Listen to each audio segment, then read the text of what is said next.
nagsimula ang sakit ko noong January 2009. Isang gabi, biglang sumakit ang aking tiyan, napakasakit. Hindi ako makagalaw, hindi ako lakad, hindi ako makakain, hindi ako makainom. So hirap talaga ako, napakasakit, parang kinurot yung bituka ko. So kinabukasan, nag-decide ako na magpa-check up agad sa doktor. So pagdating ko sa doktor, sabi niya sa akin, kailangan ko raw na mag-ultrasound. So binigyan niya lang ako ng pain reliever. Kaso lalong sumakit, lalong sumakit yung tiyan ko.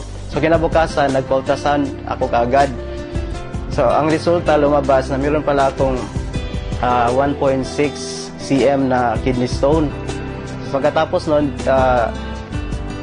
binigay ko ang resulta sa doktor. Binalik ko ang resulta. Sabi ng doktor, kailangan ko daw na magpa-opera.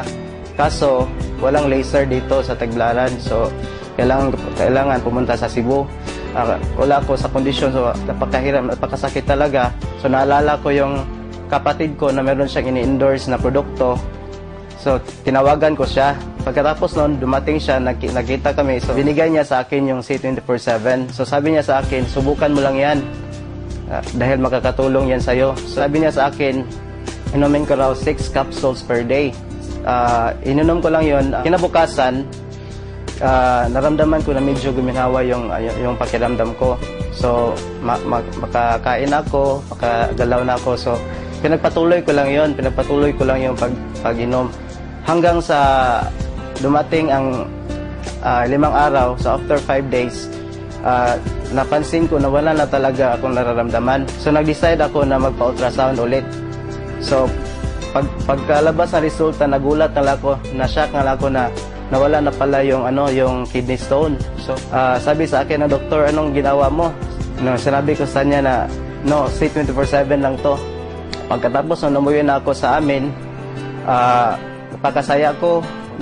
Na-save ko yung pera ko para opera. So hindi na ako na-operahan.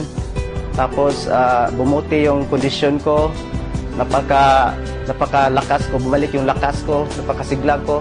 So nawala lahat. So laking pasalamat ko unang-una sa AIM Global, dahil kung walang AIM Global, walang C24/7. At sa aking kapatid rin, dahil kung wala siya, hindi ako gagaling, hindi ko masubukan yung produkto.